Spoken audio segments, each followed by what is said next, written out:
I would go to sleep for about 6 days. 8 until 1 o'clock. We're gonna come back and do the last 3 shows. Oh wait, really? Oh. I gotta do half the shows, man. It's in my blood. Okay.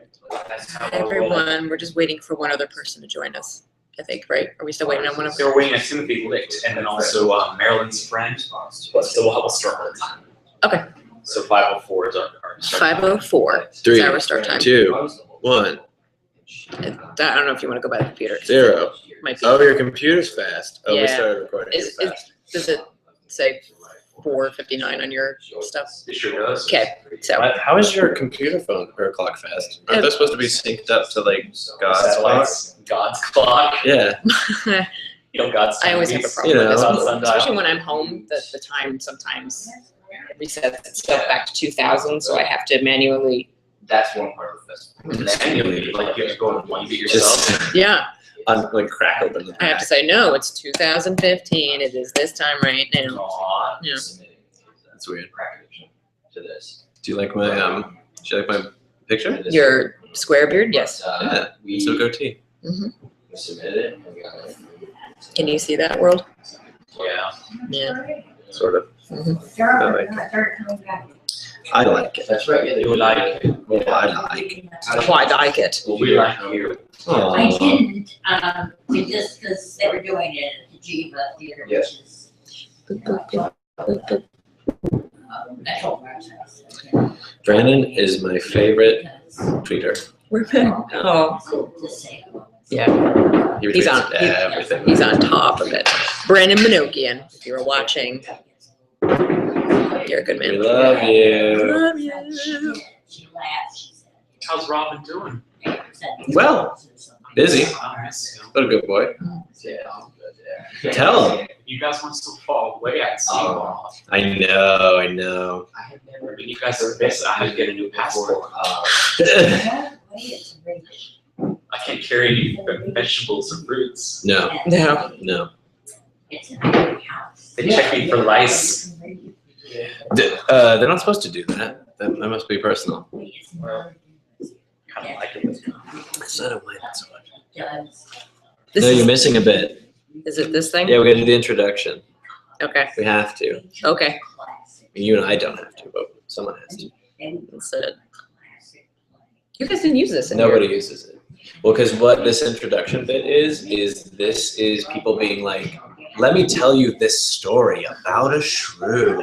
But then it doesn't get wrapped up at the end. It doesn't come It's like back. Heart of Darkness, basically. So you never see them again. Yeah. Heart of Darkness, where they're in the boat going, hey, we're in this boat. Let's talk about a tale. Yeah, and then that's it. Because they don't come back and be like, and that was the story. It doesn't. You just never see them again? No, never. So sometimes when it gets staged, they'll have them in an upper place, and those people are just there For the rest of fucking thing. the show. It's stupid. Sometimes I don't get curious. I don't understand. It's obviously a mistake. Like, Oh, first folio madness. yeah. First folio madness. It's a real disease. I've seen some people prepare about first folio madness. Therapists do studies on it. Wait, hear a beep. Might be for us. We're expecting 2 maybe people, maybe. And maybe more. Is there any more If water? anybody wants, they can tune back in about maybe 4 or 5 more minutes and we'll actually get started. But if you enjoy hearing us chat, pretend you're chatting with us and we'll pretend we're listening to you. Hey, can I have $1? Yes. It should be in my pink wallet. Thank you. I believe I have $1 left. That's where $1 in there? Yes. And he said, well. Thanks, Mommy. Wow, that's kind of gross. Hey, don't judge. You shouldn't call the girlfriend mommy. I'm just saying. He said, well. Unless she's into that. And I said, You're not into that? Yeah. See, her vagina just closed up. I need to know why. Yeah. Pretty much. That's also the thing. I have water too. It's- Mine's lemon flavor. Ooh, well, I don't want that. You want some of this? All right, 1 minute till, guys. 1 minute! 1 minute till shrew time. 1 minute till shrew time. That's a great hashtag. Shrew time. True. I Yes. will do that right now. What, shrew time? Yeah. Shrew time? Mm-hmm. They have actually. You getting me $1 for it? Okay. Okay. She hates. Oh, silly Twitter. How I don't understand you. I know. Because do you ever see tweets from people that you like are interested in your newsfeed? I just Sexually or Hey, hi? you've been here the whole time? No. Oh, good. Oh my God. What's your name? Tim. Hi, Tim. I'm Jerry. Tim Lewis. Yep, that's me. Great. We're about to start now. Taming the Shrew. Hurry, Tim, hurry! Okay, we're starting now. A pair of stocks, you. Oh, wait, that's a girl. Or a baggage, the slides to no road. Look in the chronicles, became no Richard Conqueror. Therefore, Caius Copulus, let the world slide, Cessa. You want to pay for the glasses you have first? No, not deny. Go by St. John. He could be like whole bed and warm thee. I know my remedy. I must go fetch the third burrow. Third or fourth or fifth borough, all answer him by law, not budge an inch, boy, let him come and kindly. Huntsman, I charge thee tender well my hounds. Breathe, merriman, the poor cur is embossed, and couple clouder with the deep-mouthed brack. Saw'st thou not, boy, how silver made it good at the hedge corner in the coldest fault? I would not lose the dog for 20 pounds. Why, Bellman? Why, Bellman is as good as he, my lord. He cried upon it at the merest loss, and twice today picked up the dullest cent. Trust me, I take him for the better dog. Lord art thou, thou art a fool. I'm lord, thou art a fool. If Echo were as fleet, I would esteem him worth a dozen such. But sup them well, and look unto them all. Tomorrow I intend to hunt again. I will, my lord. What's there? One dead or drunk? See, doth he breathe? He breathes, my lord. Were he not warmed with ale? This were a bed, but cold to sleep so soundly. Oh, monstrous beast, how like a swine he lies. Grim death, how foul and loathsome in thine image. Sirs, I will practice on this drunken man. What think you, if he were conveyed to bed, wrapped in sweet clothes, rings put upon his fingers, a most delicious banquet by his bed, and brave attendants near him when he wakes, would not the beggar then forget himself? Believe me, Lord, I think he cannot choose. It would seem strange unto him when he waked. Even as a flattering dream or worthless fancy. Then take him up, and manage well the jest. Carry him gently to my fairest chamber, and hang it round with all my wanton pictures. Balm his foul head in warm distilled waters, and burn sweet wood to make the lodging sweet. Procure me music ready when he wakes, to make a dulcet and heavenly sound. And if he chance to speak, be ready straight, and with a low submissive reverence say, what is it your honor will command? Let one attend him with a silver basin full of rose water and bestrew with flowers, another bear the ewer, the third a diaper, and say, would it please your lordship cool your hands with this diaper? Someone be ready with a costly suit, and ask him what apparel he will wear.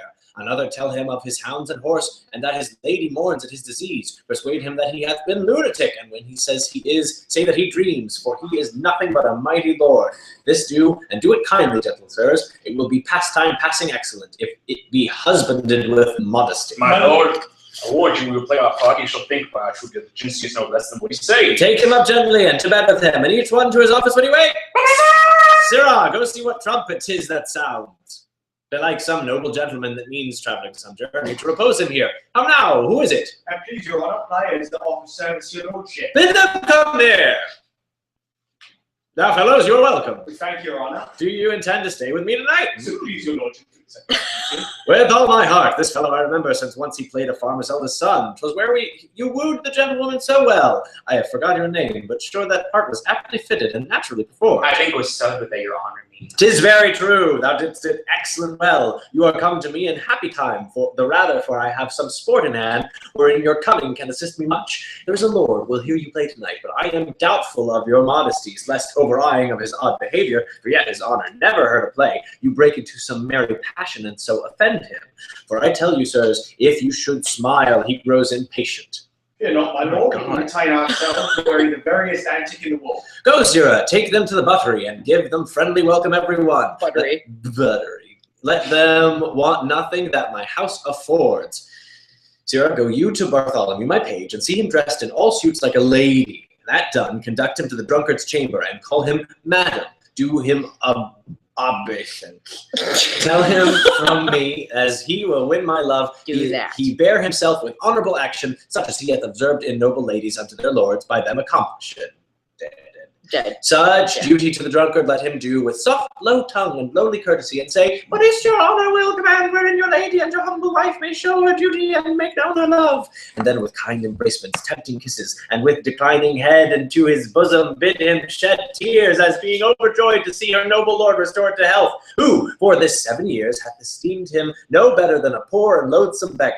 And if the boy have not a woman's gift to rain a shower of commanded tears, as an onion will do well for such a shrift, which, in a napkin being close conveyed, shall in despite enforce a watery eye. See this dispatch with all the haste thou canst. Anon I'll give thee more instructions. I know the boy will well usurp the grace, voice, gait, and action of a gentlewoman. I long to hear him call the drunkard husband, and how my men will stay themselves from laughter when they do homage to this simple peasant. I'll into counsel them. Haply my presence may well abate the over-merry spleen, which otherwise would grow in extremes. Not me. For God's sake, a pot of small ale. Well, please, your lordship, drink a cup of sack. Will it please your honor taste of these conserves? What raiment would your honor wear today? I am Christopher Rowe Sly. Call not me honor nor lordship. I ne'er drank sack in my life, and if you give me any conserves, give me some conserves of beef. Ne'er ask me what raiment I wear, for I have no more doublets than backs, no more stockings than legs, or no more shoes than feet. Nay, sometime more feet than shoes, or such shoes as my toes look through the overleather. Heaven cease this idle humor in your honor. Oh, that a mighty man of such descent, of such possessions, and so high esteem should be infused with so foul a spirit. What, would you make me mad? Am I not Christopher Sly, old Sly's son of Burton Heath, by birth a peddler, by education a card maker, by transmutation a beer herd, and now by your present profession a tinker? Ask Marion Hackett, the fat alewife of Wincott, if she knew me not. If she say I am not 14 pence on the score of sheer ale, score me up for the lying's knave in Christendom. What, am I not distraught? Here's... Oh, what is it that makes your lady mourn? Oh, this is it that makes your servants droop. Hence comes it that your kindred shuns your house, as beaten hence by your strange lunacy. O noble lord, bethink thee of thy birth. Call home thy ancient thoughts from banishment, and banish hence these abject lowly dreams. Look how thy servants do attend on thee, each in his office ready at thy beck. Wilt thou have music? Hark, Apollo plays. And 20 caged nightingales do sing. That one's sick. Or wilt thou sleep? We'll have thee to a couch softer and sweeter than the lustful bed on purpose trimmed up for Semiramis. Say thou wilt walk, and we will bestrew the ground. Or wilt thou ride? Thy horses shall be trapped, their harness studded, all with gold and pearl. Dost thou love hawking? Hawks will soar above the morning lark. Or wilt thou hunt? Thy hounds shall make the welkin answer them, and fetch shrill echoes from the hollow earth. Say thou wilt course. Thy greyhounds are as swift as breathed sands, aye, fleeter than the roe.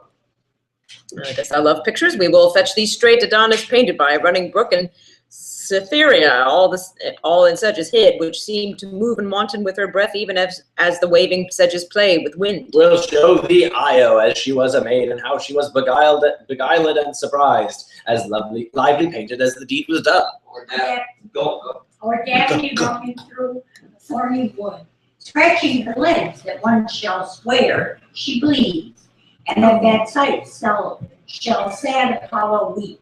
So workmanly the blood and tears are drawn. Thou art a lord, and nothing but a lord. Thou hast a lady far more beautiful than any woman in this waning age. And to it is that she hath shed for thee, unlike envious floods e'er around her lovely face. She was the fairest creature in the world, and yet she is inferior to none. Am I a lord, and have I such a lady? Or do I dream? Or have I dreamed till now? I do not sleep. I see, I hear, I speak, I smell sweet savors, and I feel soft things. Upon my life I am a lord indeed, and not a tinker for Christopher Sly. Well, bring your lady hither to our sight, and once again, pot of the smallest ale. Will please remind us to wash our hands. Oh, how we joy to see your wit restored. Oh, that once more you knew what you are. Those 15 years you have been in a dream, or when you wake, so wake as if you slept. These 15 years, by my fay, a goodly nap. But did I never speak of all that time? Oh, yes, my lord, but very idle words. For though you lay here in this goodly chamber, yet would you say you were beaten out of the door, and rail upon the hostess of the house, and say you would present her at the meat, because she brought stone jugs and no sealed quarts. Sometimes you call out for Sicily. Aye, the woman's maid of the house. Why, sir, You know no house, nor no such maid, nor no such men as you have reckoned up, as Stephen Sly and old John Naps and Reese and Peter Jerfin and Henry Pumpernell, and 20 more such names, and men as these, which never were, nor no man ever saw. Now, Lord, be thanked for my good amends. Amen. I thank thee. Thou shalt not lose by it. Mary, I fare well, for here is cheer enough. Where is my wife? Are you my wife and will not call me husband? My men should call me Lord. I am your goodman.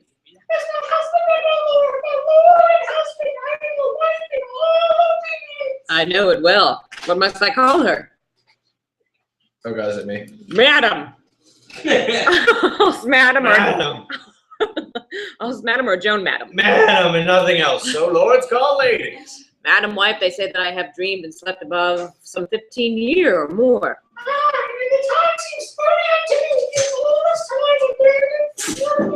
Tis much. Servants, leave me and her alone. Madam, undress you. Come now to bed.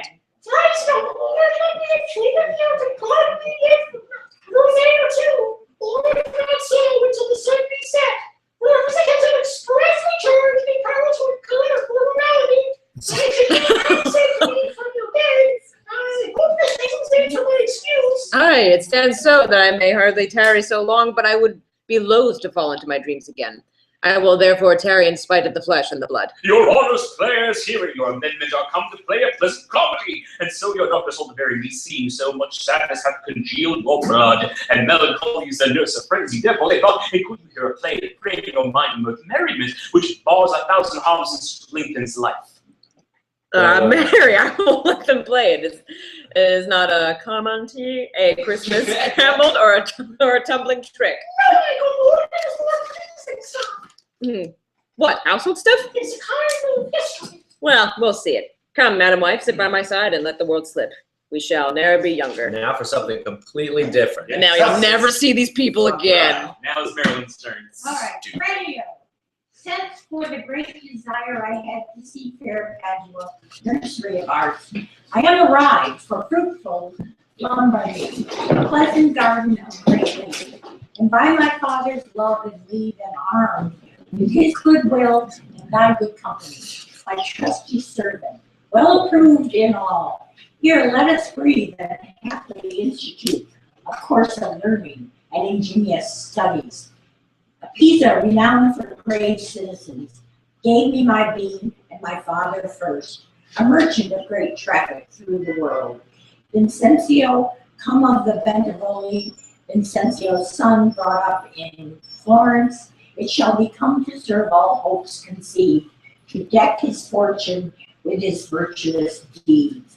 And therefore, Trenio, for the time I study virtue in that part of philosophy, will I apply that treats of happiness by virtue specially to be achieved. Tell me thy mind, for I have Pisa left, and to Padua come, as he that leaves a shallow plash, plunge him in the deep, and with satiety seeks to quench his thirst. Amico Dormente, Master Gentleman, I am all affected as yourself. Glad that you continue your resolve to suck the sweet philosophy. Only good master, always admire the virtue and the more discipline. Let's be no stoics, no stocks, I pray. Only to devote to Aristotle's checks and all of it. Be an outcast quite absurd, about lodging with acquaintance as you have and practice the rhetoric in your common talk. Music and poesy, the mathematics and the metaphysics, the better than as you find your stomach assails you. No profit grows where there is no pleasure. Take it and read, sir, study what you need with facts. Ramesses, Tranio, well dost thou advise. If, Biandello, thou wert come ashore, we could at once put us in readiness, and take a lodging fit to entertain. Such friends as time in Padua shall beget. But stay a while. What company is this? Master, some show to welcome us in town. Gentlemen, importune me no further, for how I firmly am resolved, you know. That is, not to bestow my youngest daughter before I have a husband for the elder. Either of you both love Caterina, because I know you well and love you well, leave shall you have to court her at your pleasure. To cart her, rather, she's too rough for me. And now, Hortensio, will you any wife? I pray you, sir, is it your will to make a stale of me amongst these mates? Mates, mate? How mean you that? No mates for you, unless you were of a gentler, milder mode. Your faith, sir, you shall never need to fear. Is it with not a halfway to her heart? But if it were, doubt not her care should be to comb your noddle with a three-legged stool and paint your face and use you like a fool. From all such devils, good Lord, deliver us. And me too, good Lord. Usher, master, there's some good pastime toward. That mentions dark math, a wonderful ford.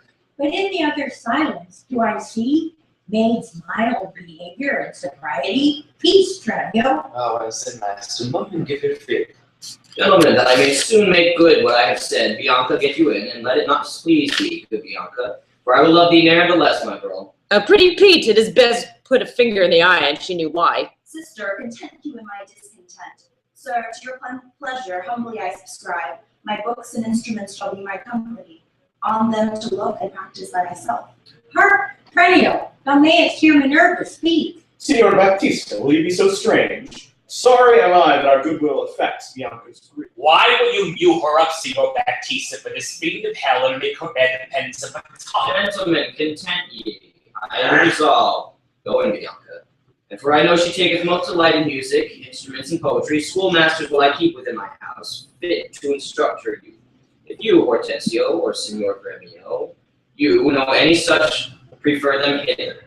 For to cunning men I will be very kind and liberal to mine own children in good bringing up, and so, farewell. Katerina, you may stay, for I have more to commune with Bianca. Why? And I trust I may go too, may I not? What, shall I be appointed hours, as though belike I knew not what to take and what to leave? Ha!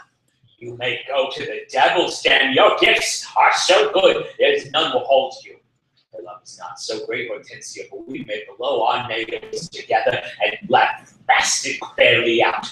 Our cake's dough is on both sides. Farewell, yet for the love I bear, my sweet Bianca, if I can by any means light on a fit man to reach her wherein she delights, I will wish him to a father. So will I, Signor Gremio. But word, I pray. Though the nature of our quarrel yet never brooked parley, now know upon advance. It toucheth us both, that we may yet again have access to our fair mistress, and be happy rivals in Bianca's love, to labor in fact one thing specially. What's that, I pray? Well, marry, sir. To get a husband for her sister. A husband, that's what I say a husband. I say, you devil, thinks Hortensio, that will father be very rich by any man that's so full to be married to it hell. Ah, Gremio. Though it pass your patience and mine to endure her light alarms, why, man, there'd be good fellows in the world, and a man could light on them, would take her with all her faults and money enough. I cannot tell, but I esteem take a dowry with this condition to be whipped the high cross every morning. Faith, as you say, there's small choice in rotten apples. But come, since this bar in law makes us friends, it shall be so forth friendly maintained, till by helping Baptista's eldest daughter to a husband, we set his youngest free for a husband, and then it have two fresh. Sweet Bianca, happy man be his dole. He that run fastest gets the win, gets the grain rather. How say you, Signor Gremio? I am agreed. And would I have given him the best horse in patch would it beget his woman that would thoroughly wooer, wetter, and better, and rid the house of her. Come on. I pray you, sir. Is it possible that love would suddenly take hold? Oh, Tremio, till I found it to be true. I never thought it possible or likely. But see, while idly I stood looking on, I found the effect of love in idleness. And now in plainness, do confess to thee. Thou art to me as secret and as dear as Anna to the Queen of Carthage was. Tremio, I burn, I pine, I perish, Tremio, if I achieve not this young modest girl. Counsel me, Tremio, for I know thou canst assist me. Tremio, for I know thou Well, wilt. master, there's no time to chide you now. A like fiction is outrageous from the heart. If love have touched you, not remains but so. Repeat the cry question in the Gramercy, lad, go forward. This contents the restful comfort, for thy counsel sound. Master, you look so lonely on the maid. Perhaps you're not marked what's the pith of all.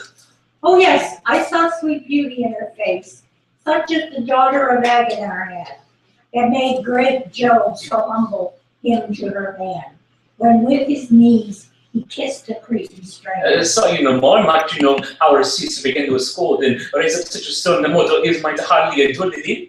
Tremio, I saw her coral lips to move, and with her breath She did perfume the air. Sacred and sweet was all I saw in her. Nay, then this time a sort of mistrance. I pray, sir, away. If you love the maid, the Ben thoughts in ways to achieve her. Thus it stands. Her elder sister so cursed and shrewd that until the father brings his hands at her, master your love must deliver maid at home, and therefore has he recourse in Eudora, because he will not be annoyed with suitors. Oh, Trinio, what a cruel father is he. But art thou not advised he took some care to get masters to instruct her? Aye, maybe my servant just now. I'll close it in her. I have it, The Trinio. master from my hand. Both of our interventions meet. I jump in a moment. Tell me thine first. Oh, you will be schoolmaster and undertake the teaching of the maid. That's your device. It is. May it be done? No. Be done? Not possible. Well, who should bear your part? And live in pride when you have been sent to your son. Keep house and fly his book. Welcome his friends, visit his countrymen, and fight with them. Master, content thee, for I have it full. We have not yet been seen in any house, nor can we be distinguished by our faces, for man or master. Then it follows thus. Thou shalt be master, Tranio, in my stead. Keep house and board and servants, as I should. I will some other be, some Florentine, some Neapolitan, or meaner man of Pisa. 'Tis hatched and shall be so. Tranio, at once uncase thee. Take my colored hat and cloak. When Blondella comes, he waits on me, but I will charm him first to keep his tongue. I saw you had need. Embrace yourself with your pleasures, and I am tired to be obedient for it. Your father charged me at parting. Be a service of Tun, my son, quoth he. Though I think it was in another sense. I am content to be Lucentio, because I so well love Lucentio. Tranio be so, because Lucentio loves. And let me be a slave, 'tis achieved that maid, whose sudden sight hath thralled my wounded eye. Here comes the road. Sirrah, where have you been? Where have I been? Nay, how now? Where are you? Master, has my fellow Tranio stolen your clothes? Or you stolen his, or both? Pray, what's the news? Sirrah, come hither. 'Tis no time to jest. And therefore frame your manners to the time.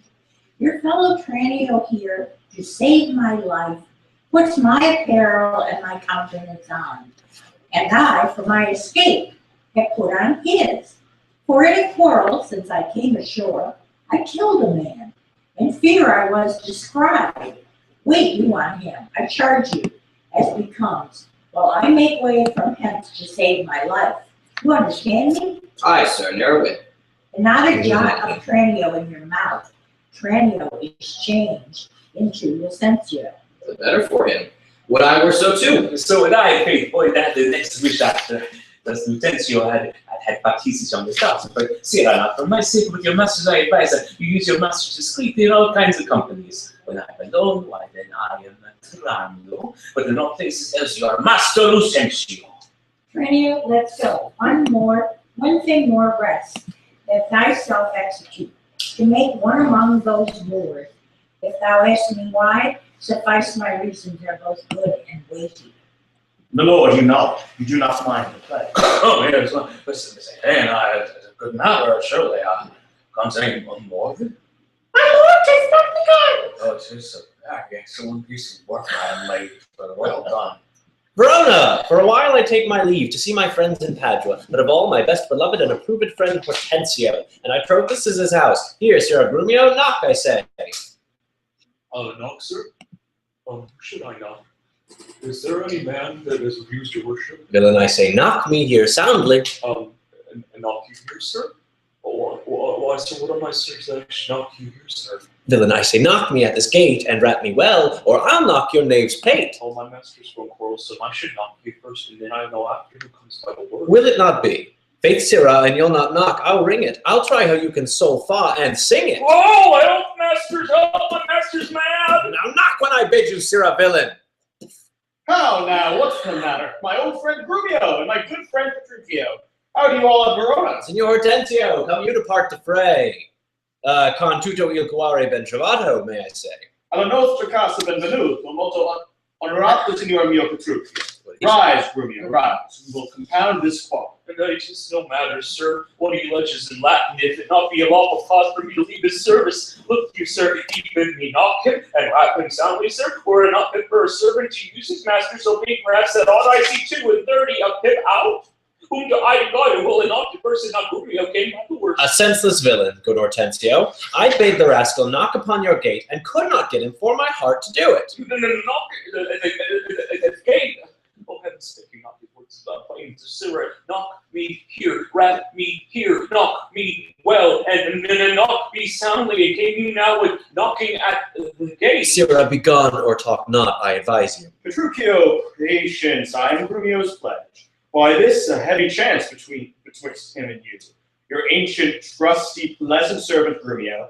And tell me now, sweet friend, what happy gale blows you to Padua here from old Verona? Such winds as scatters young men through the world to seek their fortunes farther than at home, where small experience grows. But in a few, Signor Hortensio, thus it stands with me. Antonio, my father, is deceased, and I have thrust myself into this maze, happily to wive and thrive as best I may. Crowns in my purse I have, and goods at home, and so am come abroad to see the world. Petruchio, shall I then come roundly to thee, and wish thee to a shrewd, ill-favored wife? Thou wouldst thank me but for a little of my counsel, and yet I'll promise thee she shall be rich, and very rich. But thou art too much, my friend, and I'll not wish thee to her. Signor Hortensio, twixt such friends as we, few words suffice. And therefore, if you know one rich enough to be Petruchio's wife, as wealth is burden of my wooing dance, be she as foul as was Florentius' love, as old as Sybil, and as cursed and shrewd as Socrates' Xanthid, or worse, she moves me not, or not removes at least affection's edge in me, were she as rough as are the swelling Adriatic seas. I come to wive it wealthily in Padua. If wealthily, then happily in Padua. Nay, look you, sir, he tells you flatly his mind is. What, give him gold enough to marry into a puppet, or an aglet baby, or an old trot with an arrow tooth in her head, though she have as many diseases as 250 horses? Why, nothing comes amiss, so money comes with all. Petruchio, since we are stepped thus far in, I will continue that I broached in jest. I can, Petruchio, help thee to a wife with wealth enough, and young and beauteous, brought up as best becomes a gentlewoman. Her only fault, and that is false enough, is that she is intolerable cursed, and shrewd, and forward, and beyond all measure. And were my state far worser than it is, I would not wed her for a mine of gold. Hortensio, peace! Thou knowest not gold's effect. Tell me her father's name, and 'tis enough, for I will board her, though she chide as loud as thunder when the clouds in autumn crack. Well, her father is Baptista Minola, an affable and courteous gentleman. Her name is Caterina Minola, renowned in Padua for her scolding tongues. I know her father, though I know not her, and he knew my deceased father well. I will not sleep, Hortensio, till I see her, and therefore let me be thus bold with you to give you over at this our first encounter, unless you will accompany me thither. I pray you, sir, let him go while the king last on my word, as she whom as well as I do she with the exulting of you, let him good upon him. She may perhaps call half a score knaves, and so why that's nothing, as he began once and railed about tricks. I'll tell you what, sir, as she standing but a little, he will throw a figure in her face, and so disfigure her with it, that she'll have no more eyes to see with all than the captain know him not, sir. Tarry, Petruchio, I must go with thee. For in Baptista's keep my treasure is. He hath the jewel of my life and hold, his youngest daughter, beautiful Bianca, and her withholds from me and other more, suitors to her and rivals in my love, supposing it a thing impossible for those defects I have over hers. That ever Caterina will be wooed. Therefore, this order hath Baptista taken, that none shall have access unto Bianca till Catherine the Cursed have got a husband. Catherine the Cursed, a title for a maid, all titles the worst. Now shall my friend Petruchio do me grace and offer me disguised in sober robes to old Baptista as a schoolmaster, well seen in music, to instruct Bianca, so that I may, by this device at least, have leave and leisure to make love to her, and unsuspected court her by herself. Shh! Here's to knavery. See to beguile the old folks, how the young folks lay their heads together. Master! Master! What? Master, look around you. What? Who goes there, huh? He's Grumio. He's the rival of the law. Petruchio, stand by a while. A proper stripling and an amorous. Nah, very well. I have perused the note. Hark you, so I'll have them very faithfully bound books of love. Yes, you let me hand this see read. I know what the lecture's taught. You understand me over. And besides, as Signor Baptista's liberality, I'll mend it with the largesse. Take the paper too, and let me have them very well perfumed. But she is sweet and perfume herself, whom they go to. What will you read to her? Whatever I read to her, I'll plead for you as for my patron.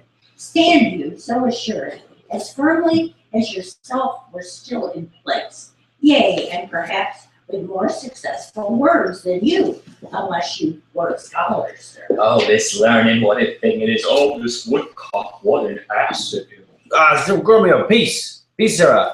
Grumio Muzzle. God save you, Signor Gremio. And you are well met, Signor Hortensio. Trow you whether I am going to Baptista Manola. I promise to inquire carefully about a schoolmaster for the fair Bianca, and by good fortune abide well upon this young man. But learning and behavior fit for her tongue, well read in poetry and other books, good ones, I warn you. 'Tis well that I have met a gentleman who hath promised me to help me to another, a fine musician to instruct our mistress. So shall I no whit be behind in duty to fair Bianca, so beloved of me. Beloved of me, and that my deed shall prove. And those bags shall prove. Gremio, 'tis no time now to vent our love. Listen to me, and if you speak me fair, I'll tell you news indifferent, good for either. Here is a gentleman whom by chance I met, upon agreement from us to his liking, will undertake to woo cursed Catherine, yea, and to marry her, if her dowry please. So said, so done as well.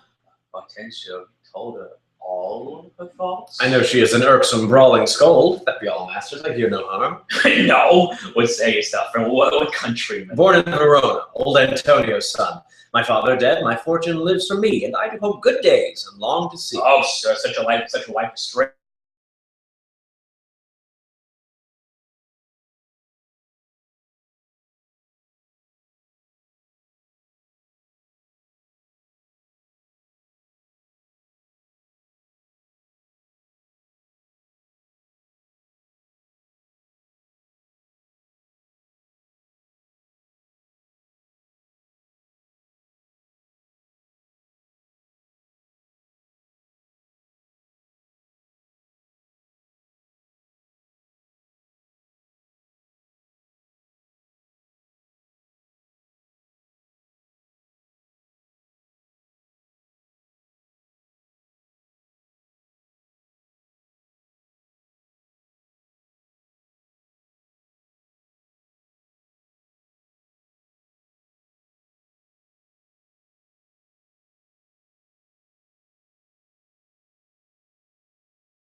It's good indeed, and be it so. Petruchio, I shall be your visitor. Good sister, wrong me not, nor wrong yourself to make a bondmaid and slave of me. That I disdain. With these other gods, and by my hands I pull them off myself. Yea, all my raiment to my petticoat. Or what you will command me will I do, so well I know my duty to my elders. Of all thy suitors here I charge thee, tell whom thou lovest best. See thou dissemble not. Believe me, sister, of all the men alive, I never yet beheld that special face which I could fancy more than any other. Minion, thou liest. It's not Hortensio. If you affect him, sister, here I swear I'll plead for you myself, but you shall have him. Oh, then they like you fancy riches more. You will have Gremio to keep you fair. Is it for him you do envy me so? Nay, then you jest. And now I well perceive you have but jested with me all this while. I prithee, sister Kate, untie my hands. If that be jest, then all the rest was so. Why, how now, dame? Whence grows this insolence? Bianca, stand aside, poor girl, she weeps. Go ply thy needle, meddle not with her. For shame, thou hilding of a devilish spirit. Why dost thou wrong her that did ne'er wrong thee? When did she cross thee with the bitter word? Her silence flouts me, and I'll be revenged. What, in my sight? Bianca, get thee in. What, will you not suffer me? Nay, now I see she is your treasure. She must have a husband. I must dance barefoot on her wedding day. And for your love to her, lead apes in hell. Talk not to me. I will go sit and weep till I find occasion of revenge. Is ever gentleman thus grieved as I? And who comes here?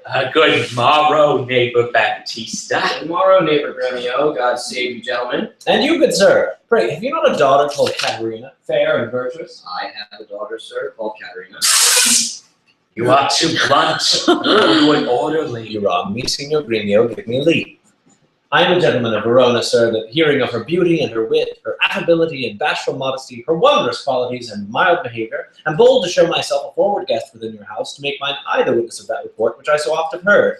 And for an entrance to my entertainment, I do present you with a man of mine, cunning in music and the mathematics, to instruct her fully in those sciences, whereof I know she is not ignorant. He looks familiar. Accept of him of me, or else you do me wrong. His name is Lizio, born in Mantua. Welcome, sir, and he for your good sake.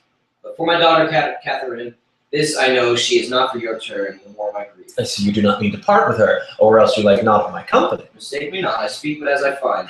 Whence are you, sir? What may I call your name? Petruchio is my name, Antonio's son, a man well known throughout all Italy. I knew him well. You are welcome to As it serving your tale, Petruchio, I pray.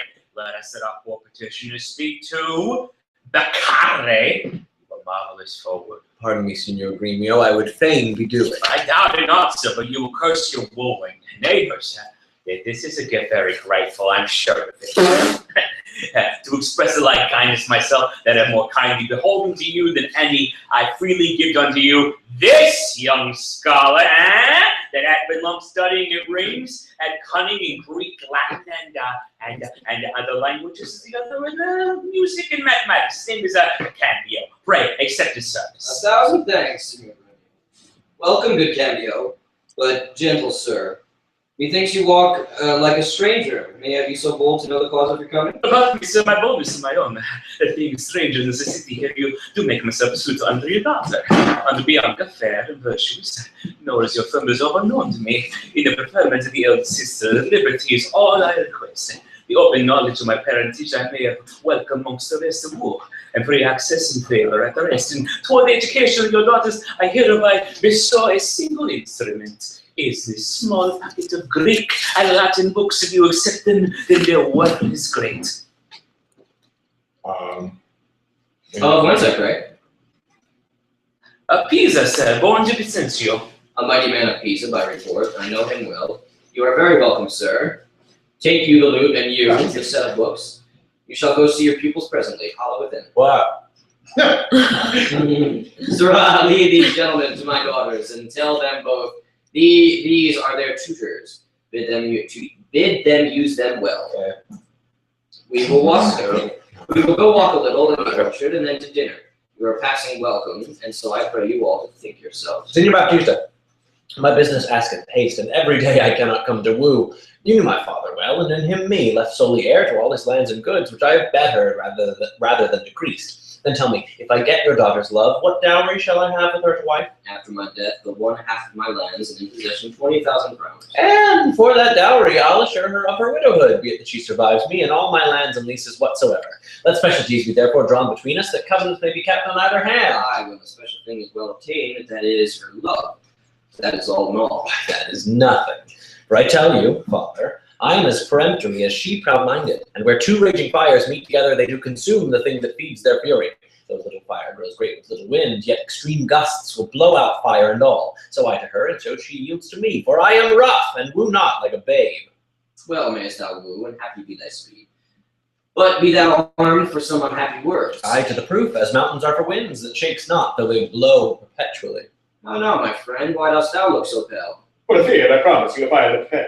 What, will my daughter prove a good musician? I think she'll sooner approve a soldier, but iron may hold with her, but never lutes. Why, then thou canst not break her to the lute. Why no, for she hath the brook of the lute to me. I did but tell her she mistook her frets, and bowed of her hand to teach her fingers. When with the most impatient devilish spirit, frets call you these, quoth she, I'll look fuel with that. And without a word, she struck me on the head.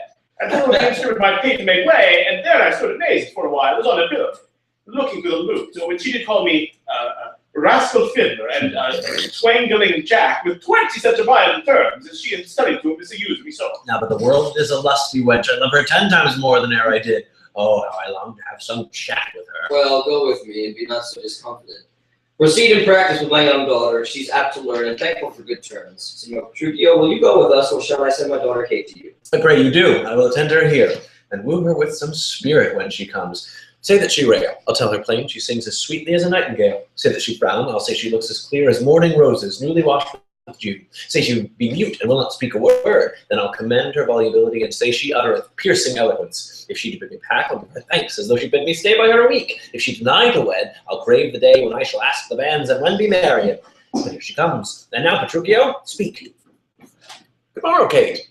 For that's your name, I hear. Well, have you heard but something hard of hearing? They call me Catherine that do talk of me. You lie in faith, for you are called plain Kate, and bonny Kate, and sometimes Kate the Cursed. But Kate, the prettiest Kate in Christendom, Kate of Kate Hall, my super dainty Kate, for dainties are all Kates, and therefore, Kate, take this of me, Kate of my consolation. Hearing thy mildness praised in every town, thy virtue spoke of, and thy beauty sounded, yet not so deeply as to thee belongs, myself am moved to woo thee for my wife. Moved! In good time! Let him that moved you hither remove you hence. I knew you at the first were immovable. Well, what's immovable? A joint stool. Thou hast hit it. Come, sit on me. Asses are made to bear, and so are you. Women are made to bear, and so are you. No such jade as you, if me you mean. Alas, good Kate, I will not burden thee for knowing thee to be but young and light. Too light for such a swain as you to catch, and yet as heavy as my weight should be. Should buzz. Well taken, and like a buzzard. Oh, slow-winged turtle, shall a buzzard take thee? Aye, for a turtle, as he takes a buzzard. Come, you wasp, but faith you are too angry. If I be waspish, best beware my sting. My remedy is then to pluck it out. Aye, if the fool could find where it lies. Who knows not where a wasp must wear his sting? In his tail. In his tongue. Whose tongue? Yours, if we talk of tails, and so farewell. What with my tongue in your tail? Nay, come again, sweet Kate. I am a gentleman. That I'll try.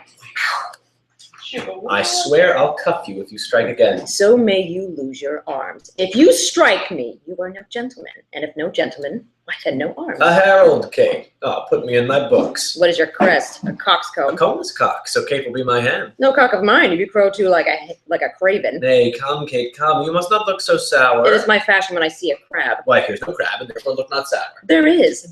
Then show it me. Had I a glass, I would. What, you mean my face? Well aimed of such a young one. Now, by St. George, I am too young for you. Yet you are withered. 'Tis with cares. I care not. They hear you, Kate, in sooth you scape not so. I chafe if you tarry, let me go. No, not a whit. I find you passing gentle. 'Twas told me you were rough and coy and sullen, and now I find report a very liar. For thou art pleasant, gamesome, passing courteous, but slow in speech, yet sweet as springtime flowers. Thou canst not frown, thou canst not look askance, nor bite the lip as angry wenches will, nor hast thou the pleasure to be cross in talk. But thou with mildness entertainst thy wooers, with gentle conference, soft and affable.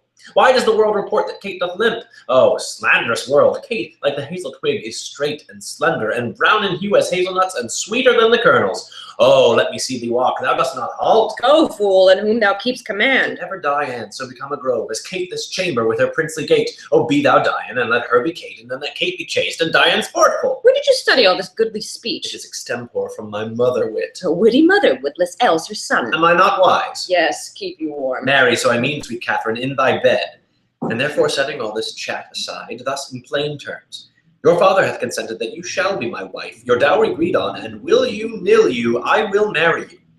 Now, Kate, I am a husband for your turn, for by this light whereby I see thy beauty that doth make me like thee well, thou must be married to no man but me. For I am he am born to tame you, Kate, and bring you from a wild Kate to a Kate conformable as other household Kates. Here comes your father. Never make denial. I must and will have Catherine to my wife. Now, Signor Petruchio, how speed you with my daughter? How but well, sir, how but well. It were impossible I should speed amiss. Why, how now, daughter Catherine, in your dunce? Call you me daughter? Now, I promise you, you have showed a tender fatherly regard to wish me wed to one half lunatic, a madcap ruffian, and a swearing jack that thinks with oaths to face the matter out. Father, 'tis thus. Yourself and all the world that talked of her have talked amiss of her. If she be cursed, it is for policy, for she's not froward, but modest as the dove. She is not hot, but temperate as the morn. For patience she will prove a second Grizzle, and Roman Lucrece for her chastity. And to conclude, we have agreed so well together that upon Sunday is the wedding day. I'll see thee hanged on Sunday first. Petruchio, she says she'll see thee hanged first. Is this your speeding day then? Good night, our part. Be patient, gentlemen, I choose her for myself. If she and I be pleased, what's that to you? 'Tis bargain twixt us twain being alone, that she shall still be cursed in company. I tell you, 'tis incredible to believe how much she loves me. Oh, the kindest Kate! She hung about my neck, and kiss on kiss she vied so fast, protesting oath on oath, that in a twink she won me to her love. Oh, you are novices. 'Tis a world to see how tame when men and women are alone. A meacock wretch can make the cursedest shrew. Give me thy hand, Kate. I will into Venice to buy apparel gates the wedding day. Provide the feast, father, and bid the guests. I will be sure my Catherine shall be I fine. don't know what to say, but give me your hands. God send you joy, Petruchio, 'tis a match.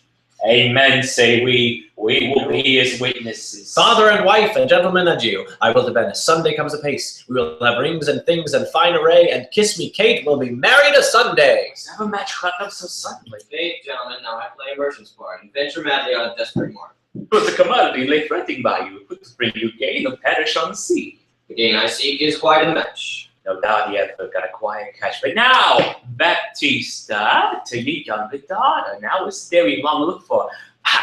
I'm your neighbor and was suitor first. And I am the one that love Bianca more than words that can witness or your thoughts. Youngling, thou canst not love as dear as I. Greater thy love doth free. But I'm not fry. Skipper, stand back.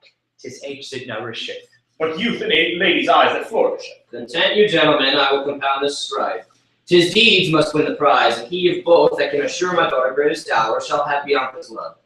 Say, Signor Bremio, what can you assure her? Well, first, as you know, my house within the city is richly furnished with plate and gold, basins and ewers to lay for dainty hands. My hangings all with a Tyrian tapestry and ivory coffers. I stuff my crowns in cypress chests by Eris counterpoints, costly apparel, tents and canopies, fine linen and turkey cushions, bossed with pearl, valance of Venice, golden needlework, pewter and brass, and all things that belongs to house of housekeeping. There in my farm, I have 100 milchkins at my pail, 6 core-fed oxen standing in my stalls, and all things answerable to that portion. Myself, I'm struck in years, I must confess. But if I die tomorrow, this is hers. If whilst I live, she will only be mine. That only came a well in. Sir, at least to me. I am my father's heir and only son. If I may have your daughter to my wife, I'll leave her houses 3 or 4 as good, within rich piece of walls, as anyone old Signor Gremio has it had. Besides, 2,000 ducats by the year of fruitful land, all of which shall be her jointure. What, have I pinched you, Signor Gremio? 2,000 ducats by the year in land? My land amounts to not so much. And that she shall have her, besides an argosy that now is lying on Marseilles Road. Ha ha! What, have I choked you with an argosy? Gremio, 'tis known that my father has no less than 3 great argosies, besides 2 galleasses and 12 nightingales. These I will assure her, and twice as much terror that was next. Nay, I have offered all. I have no more, and she can have no more than all I have. If you like me, she shall have me in mine. Why then the maid is a mine from all the world, by your firm promise. Gremio is out of eye. I must confess, your offer is the best. I beg your pardon. And let your father make her the assurance. She is your own. Else you must pardon me. If you should die before him, where's the doubt? Oh, that's about the Kabir. He is old, I young. And may not young men die as well as old? Gentlemen, I am thus resolved. On Sunday next, you know, my daughter Catherine is to be married. Now, on the Sunday following, shall Bianca be bride to you. If you make this assurance, If not, to Signor Gremio. Yay! I take my leave. Thank you both. I do, good neighbor. Now I fear thee not. Sirrah, young gamester, your father were a fool to give thee all, and in his waning age set foot under thy table. Tut, a toy. An old Italian fox is not so kind, my boy. A vengeance on your craft you would have hide. If I am faced with the card of 10, 'tis in my head to do my master good. I see no reason but suppose a Lucentio must get a father called the supposed Vicentio. Now there's a one. Fathers are commonly to get their children. But in this case of wooing, a child shall get a sire if I fail not of my time. Fiddler, forbear. You grow too forward, sir. Have you so soon forgot the entertainment your sister Catherine welcomed you with all? But frankly, this is the business of heavenly harmony.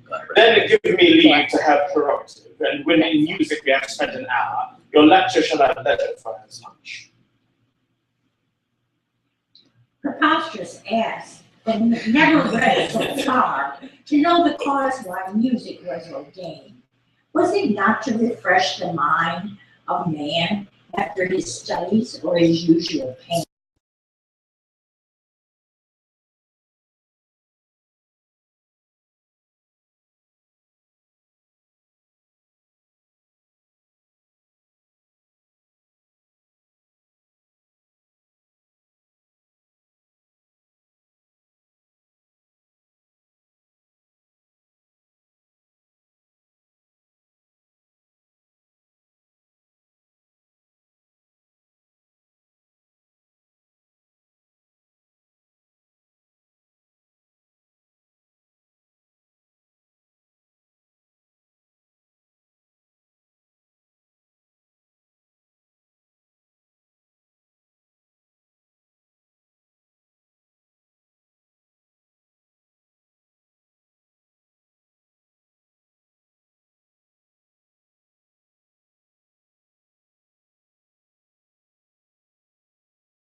Voice, I know you not.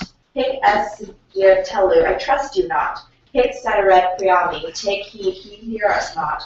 Regia, presume not. Calsa senes, despair not. Madam, it is now in tune. All but the bass. The bass is right, 'tis the bass knave that jars. How fiery and forward our cadence is. Now for my life the knave doth court my love. Pedastule, I'll watch you better yet. In time I may believe, yet I mistrust. Mistrust him not, for sure Epicides was ancient, called so from his grandfather. I must believe my master, else I promise you, I should be arguing still upon that doubt. But let it rest. Now, Eliseo, to you. Good master, take it not unkindly, pray, that I have been thus pleasant with you both. You may go walk and give me leave a while. My lessons make no music in 3 parts. Are you so formal, sir? Well, I must wait and watch widow. For, but I be deceived, our fine musician groweth amorous. Madam, before you touch the instrument, to learn the order of my fingering, Sorry.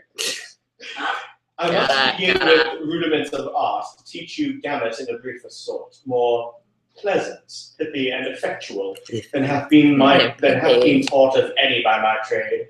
And there it is in writing fairly broken. Why, I had passed my gamut long ago. Ah, you threw the gamut of Hortensia.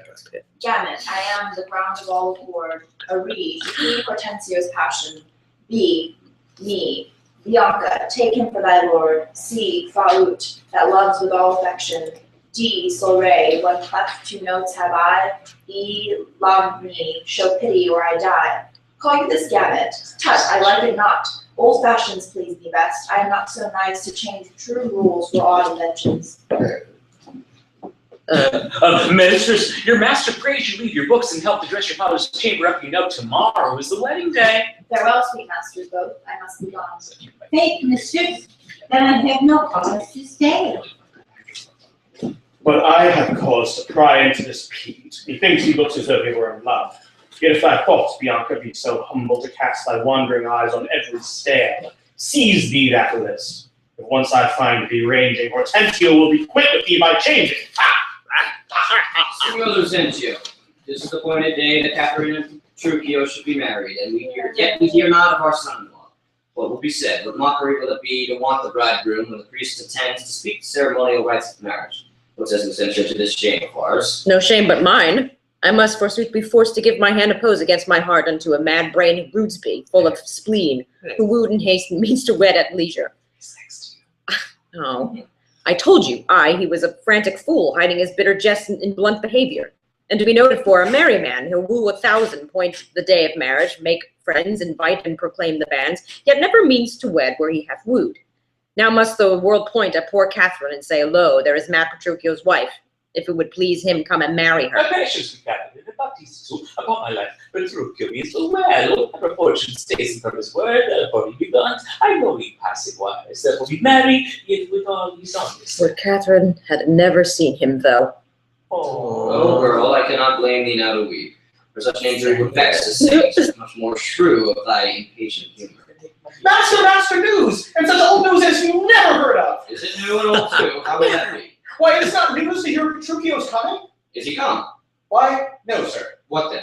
He is coming. When will he be here? When he stands where I am and sees you there. But say, what to thine old news? Why, Petruchio is coming in a new hat and an old jerkin, a pair of old breeches thrice turned, a pair of boots that have been candle cases, one buckled, another lace, and an old rusty sword taken out of the town armory with a broken hilt and shapeless, with 2 broken points, his horse hipped, with an old mothy saddle and stirrups of no kindred, besides possessed with the glanders and like to mows in the chine, troubled with the lampus, infected with the bastions, full of wind galls, fed with spavins, rayed with the yellows, past cure of the fives, stark, spoiled with staggers, benarded the bot, swayed in the back and shoulder cotton, near-legged before with a half-check bit and a handsaw of sheep's leather, which being restrained to keep him from stumbling, hath often been burst, and now repaired with knots, one girth 6 times piece, and a woman's crupper of velour, which hath 2 letters for her name, fairly set down in studs, and here and there pieced and packthread. Woo! Who comes with it? Oh, sir, it's lackey. For all the world's caprices like a horse, with a linen stock on one leg and a kersey boot horse on the other, gartered with a red and blue list on the other hat, and the humor of 40 fancies packed in it for a feather. A monster, the very monster in apparel, and like not a Christian boy or a gentleman's lackey. Tis a monkey, but bricks and is my fashion. If oftentimes he goes, but mean apparel. I'm glad he's come, how sore he comes. Why, sir, he comes not. Didst thou say not he comes? Who, the Petruchio came? Aye, that Petruchio came. No, sir, I say his horse comes with him on his back. Why, that's all one. Nay, by St. Jamie, I hold you a penny. A horse and a man is more than one, and yet not many. Come, where be these gallants? Who's at home? Come, sir. And yet I come not well. And yet you hold not. You're not so well apparelled as I wish you were. Were it better, I should rush in thus. No. But where is Kate? Where is my lovely bride? How does my father? Gentles, methinks you frown, and wherefore gaze this goodly company as if they saw some wondrous monument, some comet or unusual prodigy? Why, sir, you know this is your wedding day. First you were sad, fearing you would not come. Now sadder that you come so unprovided. Why doth this habit change your estate on an eyesore or a solemn festival? And tell us what occasion of import of us so long detained from your wife and since you with so unlike yourself. Tedious a word to tell, and harsh to hear. Sufficeth I am come to keep my word, though in some part and force to digress, which at more leisure I will so excuse as you shall well be satisfied withal. But where is Kate? I stayed too long from her. The morning wears. 'Tis time we were at church. I see not your bride in these unreverent robes. I'll go to my chamber and put on clothes of mine. Not I, believe me. Thus I'll visit her. But thus I trust you will not marry her. Good sooth, even thus. Therefore had done with words. To me she's married, not unto my clothes. Could I repair what she will wear in me, as I can change these poor accoutrements? 'Twere well for Kate, and better for myself. But what a fool am I to chat with you when I should bid good morrow to my lovely bride and seal the title with a lovely kiss? He has some meaning in his mad attire. We will persuade him, be it possible, to put on better gear and go to church. I'll after him and see the events. But sir, what concerneth us to add upon his liking, which is great to pass, as I later parted to worship. I envy it's a man where he bees feels not much good, but to return, and he shall be Vincenzo, he is out, and make assurance here of Padua, according to something I promise. So shall you quietly enjoy your hope and marry sweet Bianca without consent. Were it not that my fellow schoolmaster doth watch Bianca's steps so narrowly, 'twere good, methinks, to steal our marriage, which once performed, let all the world say no. I'll keep my own, despite of all the world. That by degrees we mean to look into it. What's the advantage in this business? We all reach the great dear Gremio, the now reaching Father Minola, the quaint musician Alvarez Elitio, all but my master Saint Prudencio. Oh, Signor Gremio, came he from the church? As willingly as I ever came from school. Somebody jump on this. This is the bride who's coming home. Bridegroom, say you. Autistic Roman D, a grumbling groping that the girl should find. Cursed than she. Why she's impossible? Oh, and she's the devil, the devil, the devil. Why she's a devil, the devil's a devil. No, touch the lamb, a dove, a bull to him. I'll tell you, Sir Lucencio, when the priest should ask if Catherine should be his wife, I, by God's words, quoth he, and swore so loud that all amazed the priest let fall the book that he swooped again to take it up. This mad brain bridegroom took him such a cuff that down fell priest and book and priest. Now take a month, quoth he, at thine list. What's the sense of the wench when he arose again? Trembled and shook and then swore I stand to swore the vicar meant to cousin him, but after many ceremonies done, he calls for wine. What's it? A health, quoth he, as if when a boy he calls for wine, carousing to his mates, and after a storm, quaffed up the Miss Muscatel, and threw the sops all in the sexton's face, having no other reason but that his beard grew thin and hungrily, and seemed to ask him soft as he would drink it. This done, he took the bride about the neck, and kissed her lips to glamorous smack, that at the parting all the church did echo, and I seeing this came in very shame. I after me, I know the rout is coming, such a man marriage that never was before. I hear the minstrels play. Gentlemen and friends, I thank you for your pains. I know you think to dine with me today and have prepared great store of wedding cheer, but so it is, my haste hath called me hence, and therefore here I mean to take my leave. Is it possible you will wait tonight? I must await a day before night come. Make it no wonder, if you knew my business, you would entreat me rather go than stay. And honest company, I thank you all that have beheld me give away myself to this most patient, sweet, and virtuous wife. Dine with my father, drink a health to me, for I must hence, and farewell to you all. This is a treat you to take the lap today. It may not be. Let me entreat you. It cannot be. Let me entreat you. I am content. Are you content to stay? I am content you shall entreat me stay, yet not stay. Entreat me how you can. Now, if you love me, stay. Groom me on my horse. I, sir, they are ready. The oats have eaten the horses. Nay, then. Do what thou canst. I will not go today. No, nor tomorrow. Not till I please myself. The door is open, sir. There lies your way. You may be jogging whilst your boots are green. For me, I'll not be gone till I please myself. 'Tis like you prove a jolly surly groom, and take it on you at the first so roundly. Okay, content thee. Prithee, be not angry. I will be angry. What hast thou to do? Farther be quiet. You shall stay my leisure. I marry, sir. Now it begins to work. Gentlemen, forward to the bridal dinner. I see a woman may be made a fool if she had not a spirit to resist. They shall go forth, Kate, at thy command. Obey the bride, you that attend on her. Go to the feast, revel and domineer, carouse full measure to her maidenhead. Be mad and merry, or go hang yourselves. But for my bonny Kate, she must with me. Nay, look not big, nor stamp, nor stare, nor fret. I will be master of what is mine own. She is my goods, my chattels. She is my house, my household stuff, my field, my barn, my horse, my ox, my ass, my anything. And here she stands. Touch her, whoever dare. I'll bring mine action on the proudest he that stops my way in Padua. Grumio, draw forth thy weapon. We are beset with thieves. Rescue thy mistress if thou be a man. Fear not, sweet wench, they shall not touch thee. Kate, I'll buckler thee against a million. Hey, let them go. A couple of violence. Were they asked quickly? I should die with laughing. All the men of matches is never was the line. What's your opinion of your sister? That being mad herself, she's mad with neighbors. I warred and Petruchio was cated. Neighbors and friends. So Yeah. bride and bridegroom wants for two supplied places at the table. You know there once no junket at the feast. Lucentio, you shall supply the bridegroom's place and let Bianca take her sister's room. Shall the sweet Bianca practice how to bride? She shall, Lucentio. Come, gentlemen, let's go. Fie on all ye tired jades, on all ye mad masters in all foul ways. Was ever man so mean? Was ever man so rage? Was ever man so weary? I am sent before to make a fire, and they are coming after to warm them. Now were not I a little pot, and soon hot my very lips might freeze to my teeth, my tongue to the roof of my mouth, and my heart and my belly ere I should come by a fire to thaw me. But I, with blowing the fire, shall warm myself, for considering the weather a taller man than I will make cold. Ho! Ho! Who's it that calls so coldly? A piece of ice. Without doubt it, they may slide from my shoulder to my heel with no greater a run, but my head and neck. A fire, good Curtis. Is my master and his wife coming, Grumio? Oh, I, Curtis, I, and therefore fire. Fire. Cast on no water. Is she so hot a shrew as she's reported? She was good Curtis before this frost, but thou knowest winter means man, woman, and beast, for I had named my old master, my new mistress, and myself, oh Curtis. Away, you 3-inch fool, I am no beast.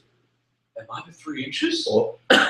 Why, my horn is a foot, and by so long am I released, but wilt thou make a fire, or I will complain on thee to our mistress, whose hand, she being now at hand, thou shalt soon feel to thy cold comfort being slow in thy hot office. I pray thee, good Grumio, tell me, how goes the world?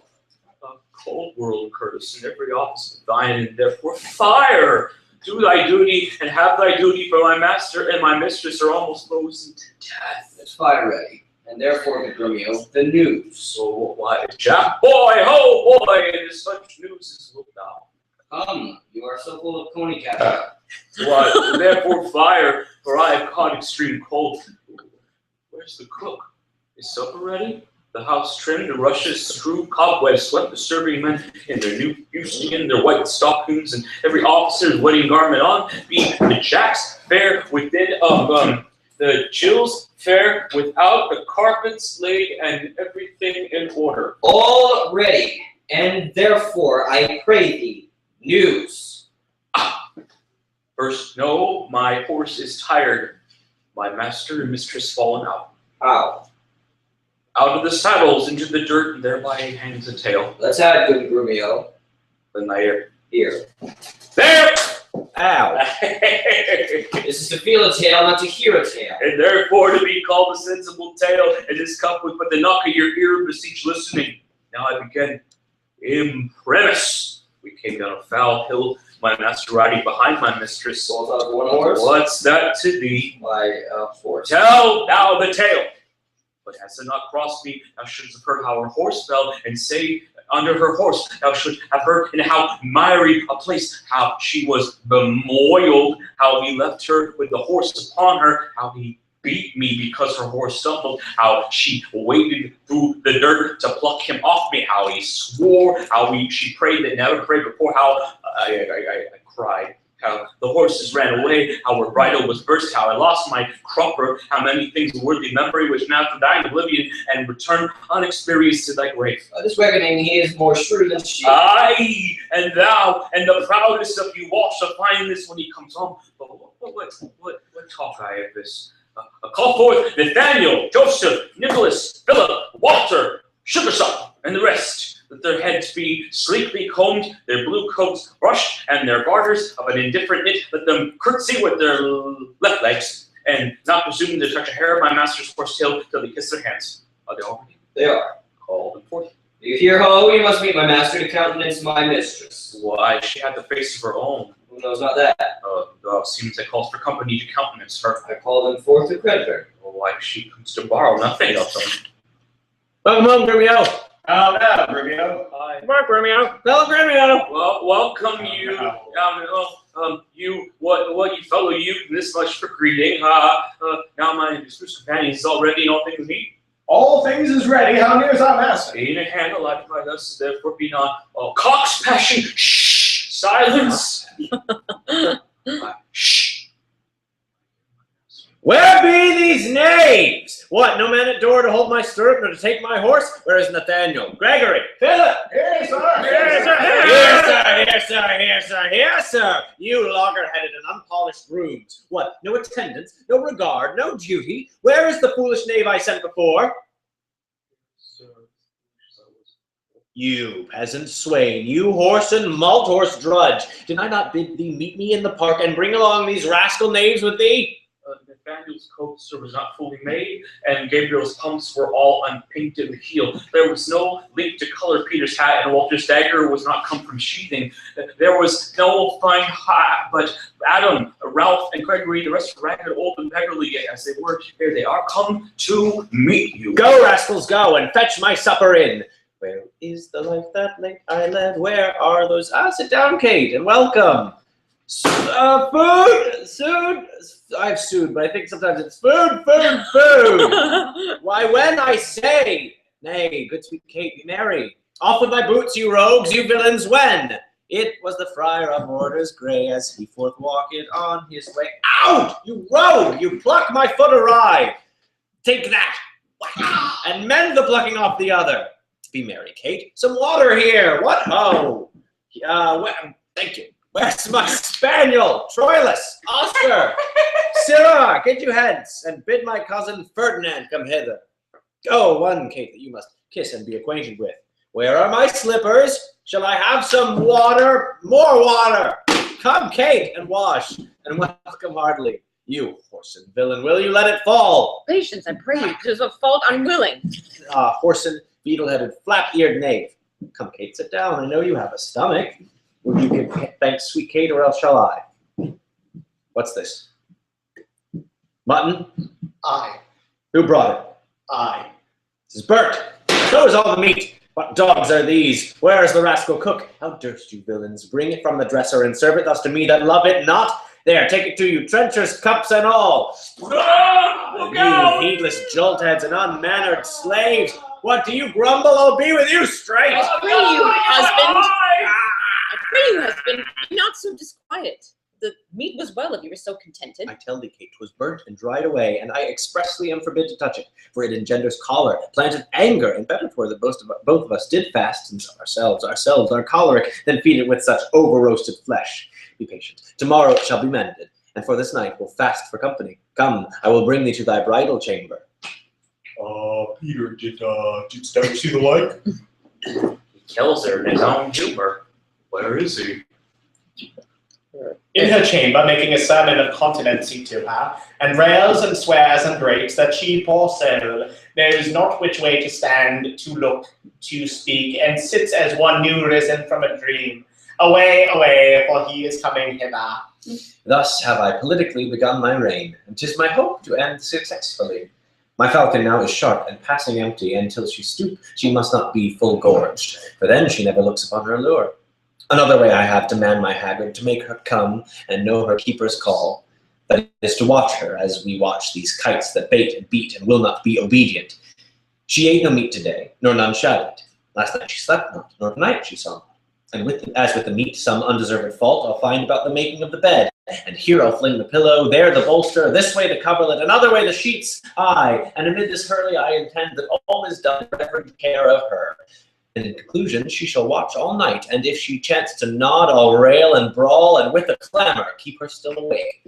This is a way to kill a wife with kindness, and thus I'll curb her mad and headstrong humor. He that knows it better how to tame a shrew, now let him speak. 'Tis charity to shew. Is it possible, the friend Lithio, that this is beyond the fancy and yet the Lutentio? I tell you, sir, she bears me fair in hand. Sir, to satisfy you in what I have said, stand by and mark the manner of his teaching. Now, mistress, profit you in what you read. What master read you? First was all that. I read that I profess the art to love. And may you prove, sir, master of your art. While you, sweet dear, for the mistress of my heart. Quick, Cressidas, marry, now tell me, I pray. You that durst swear that your mistress Bianca loved none of the world so well as Lucentio.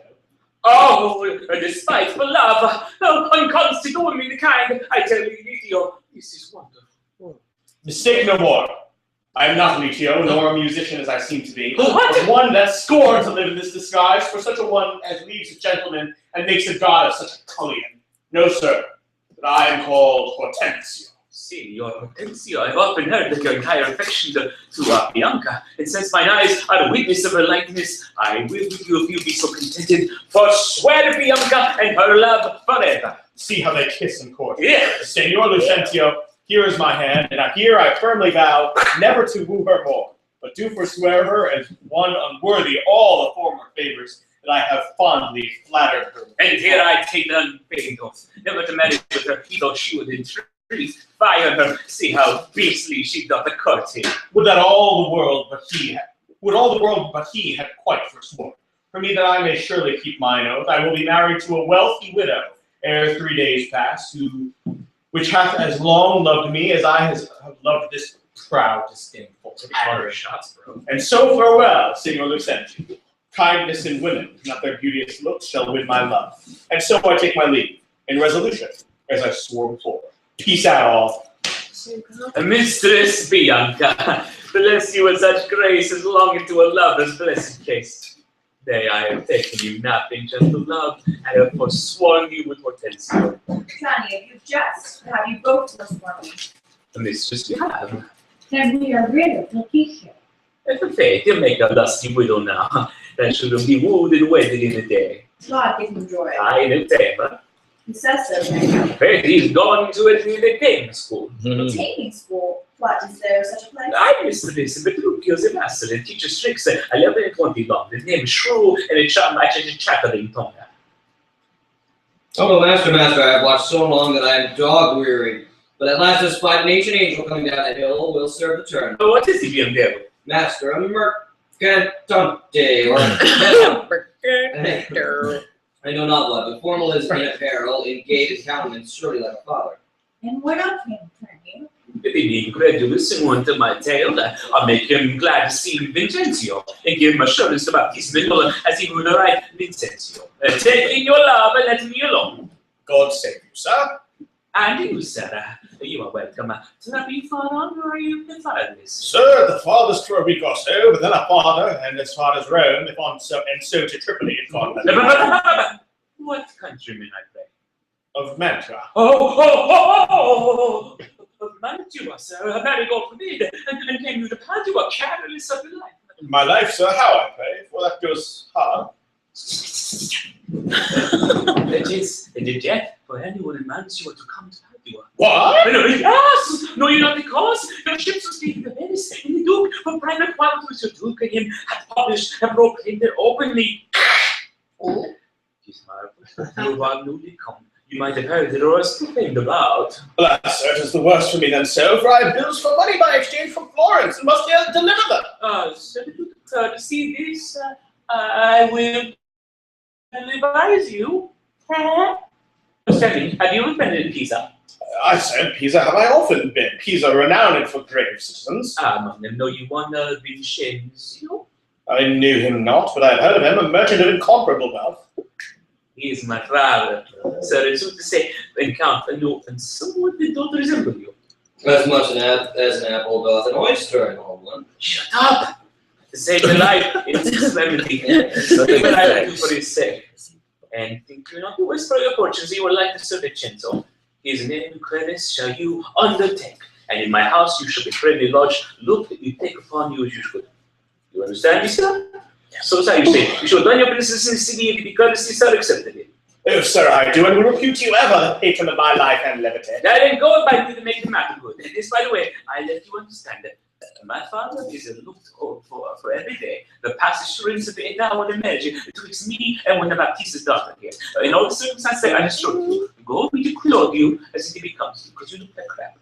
Oh, No, forsooth, I dare not for my life. Kevin. Oh, I'm sorry. Nope, we don't get you beat then. Sorry.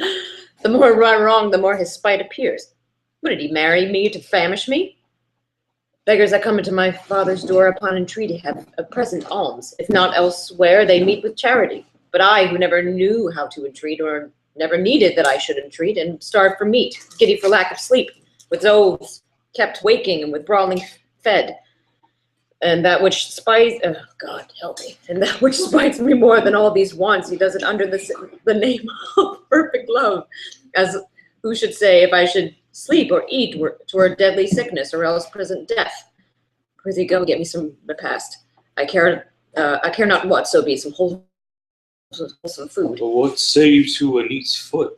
'Tis passing good, I prithee let me have it. Oh, I fear it's too choleric a meat. What say you to a fat tripe finely broiled? I like it well, good Grumio, fetch it me. No, I fear it is choleric. What say you to a piece of beef and mustard? A dish that I do love to feed upon. No, but the mustard is too hot a little. Why then the beef, and let the mustard rest. No, nay, and I will not. You shall have the mustard, and you could have a good meal. Then both are one, or anything thou wilt. Well, why don't you have the mustard while the beef? Go get thee gone, thou false deluding slave. No, that feast me with the that's very name of meat. Napoleon. Sorrow on thee and all the pack of you that triumph thus upon my misery. Go get thee gone, I say. Oh, there's my Kate. What, sweetling, all aboard? Mistress, what cheer? Fate as cold as can be. Pluck up thy spirits, look cheerfully upon me. Here, love, thou seest how diligent I am to dress thy meat myself and bring it thee. I am sure, sweet Kate, this kindness merits thanks. Not a word. Nay, then thou lovest it not, and all my pains is sorted to no proof. Here, take away this dish. I pray you, let it stand. The poorest service is repaid with thanks, and so shall mine, before you touch the meat. I thank you, sir. Senor Petruchio, fie, you are to blame. Come, Mistress Kate, I'll bear you company. Eat not all, Hortensio, if thou lovest me. Much good do it into thy gentle heart. Kate, eat apace! And now, my honey love, will we return into thy father's house, and revel it as bravely as the best, with silken coats and caps and golden rings, with ruffs and cuffs and farthingales and things, with scarves and fans and double change of bravery, with amber bracelets, beads, and all this knavery. What, hast thou dined? The tailor stays thy leisure, to deck thy body with his ruffling treasure. Come, tailor, let us see these ornaments, lay forth the gown. What news with you, sir? Here is the cap your worship did this week. Why, this was molded on a porringer, a velvet dish. Fie, 'tis lewd and filthy. What is a cockle or a walnut shell, a knack, a toy, a trick, a baby's cap? Away with it, come let me have a bigger. I'll have no bigger, it does fit the time, and gentlewomen wear such caps as these. When you are gentle, then you shall have one too, and not till then. That will not be in haste. Why, sir, I trust I may have leave to speak, and speak I will. I am no child, no babe. Your betters have endured me say my mind. If you can, and if you cannot, best you stop your ears. My tongue will tell the anger of my heart, or else my heart, concealing it, will break. And rather than it shall, I will be free even to the uttermost, as I please in words. Why, thou sayest true. It is a paltry cap, a custard coffin, a bauble, a silken pie. I love thee well, and that thou likest it not. Love me or love me not, I like the cap, and it I will have, or I will have none. Thy gown? Aye. Come, tailor, let us see it. Oh, mercy God, what masking stuff is this? What's this, a sleeve? 'Tis like a demi-cannon. What, up and down, carved like an apple tart. Here, snip and nip and cut and slish and slash like to a censure in a barber shop. Why, what a devil's name, tailor, call'st thou this? I see she's like to have neither cap nor gown. You bid me make it orderly and well, according to the fashion and the time. Marry, and did, but if you be remembered, I did not bid you mar it to the time. Go, hop me over every kennel home, for you shall hop without my custom, sir. I'll none of it. Hence, make your best of it. I never saw a better fashion gown, more quaint, more pleasing, no more commendable. Belike you mean to make a puppet of me. Why, true, he means to make a puppet of thee. She said she means to make a puppet of her. Oh, monstrous arrogance! Thou liest, thou thread, thou nimble, thou yard, 3/4, half-yard, quarter nail, thou flea, thou knit, thou winter cricket, thou, braved in mine own house with a skein of thread. Away, thou rag, thou quantity, thou remnant, or I shall so bemeet thee with thy yard, as thou shalt think on prating whilst thou livest. I tell thee, that thou hast marred her gown. Your tailor is deceived. The gown is made just as my master had direction. Grumio gave order how it should be done. I gave him no order, I gave him the stuff. But how did you desire it should be made? Marry, sir, with that. to unfret. Did you not request to have it cut? Thou hast faced many things. I have. Face not me. Thou hast braved many men. Brave not me. I will be neither faced nor braved. I say unto thee, I bid thy master cut the gown, but I did not bid him cut it to pieces. Ergo, thou deniest. Why, here is the note of fashion to testify. Read it. The note lies in the throat. He says I said so. Imprimis. A loose body gown. Oh, master, if I have said a loose body gown, sew me in the skirts of it and beat me to death with the bottom of brown thread, I said, how? Proceed. With a small compass cape. I confess the cape. With a trunk sleeve. I confess 2 sleeves. The sleeves curiously cut. Aye, there's the villain. No, error in the bill, error in the bill, error in the bill. I commanded the sleeve should be cut out and sewed up again, and that'll prove upon thee a little a finger be armed in the thimble. This is true that I say, and I had thee in place where thou shouldst know it. Right. Take that with bill, give me the meat yard, and spare not me.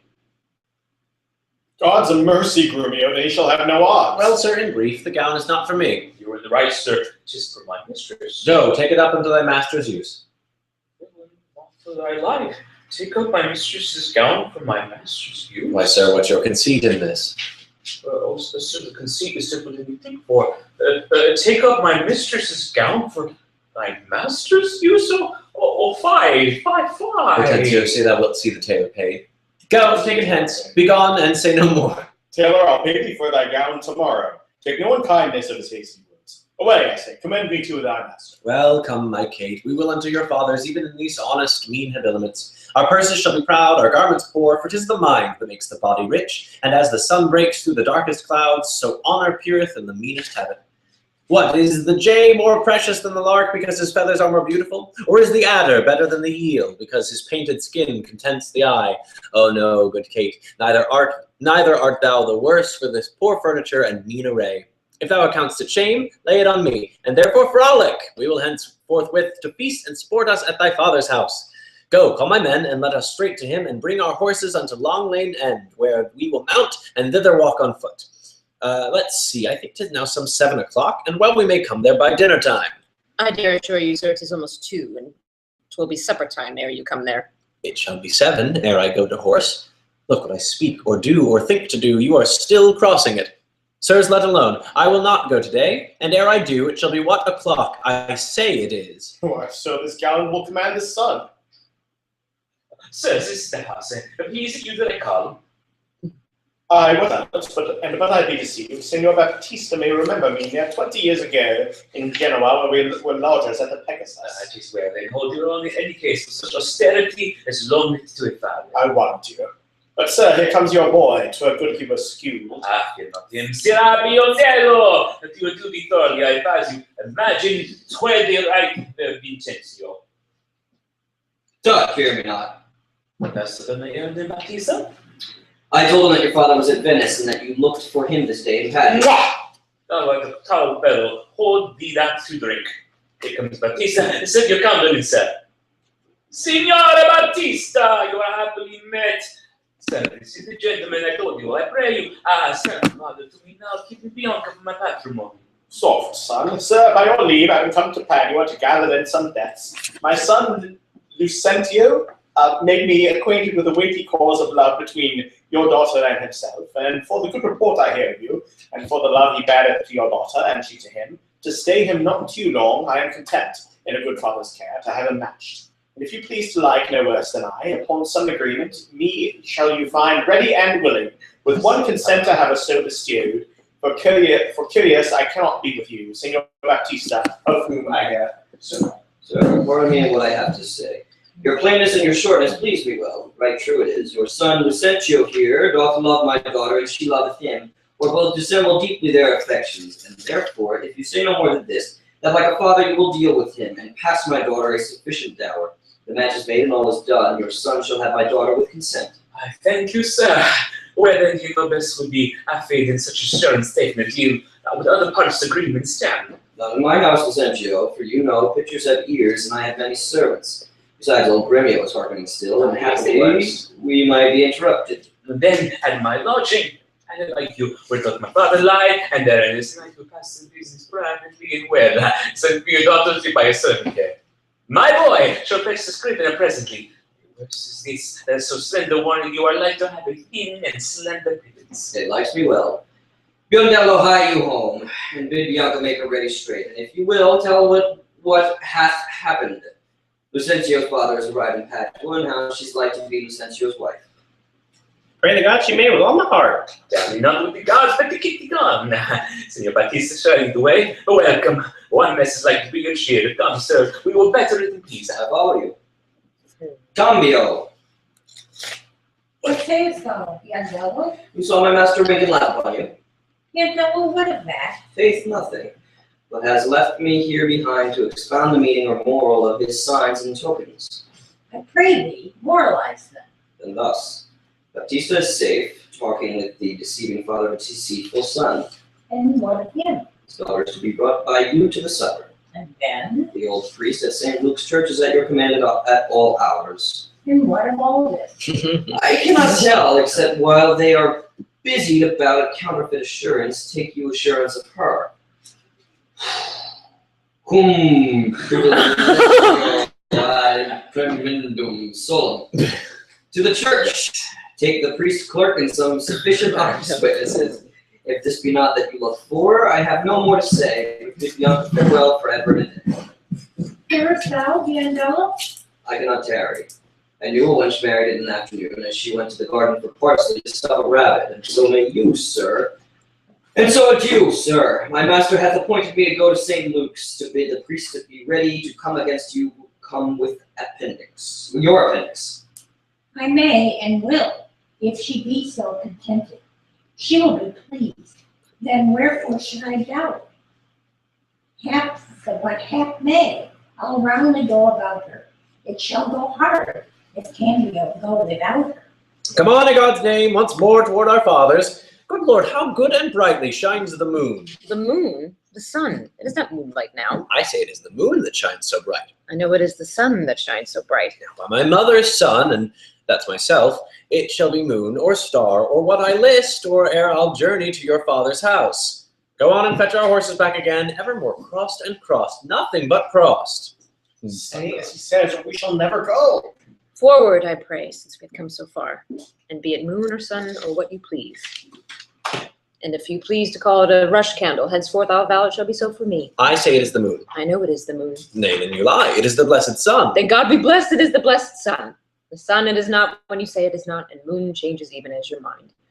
What you will have it named, even that it is, and so it shall be for Catherine. Truth here.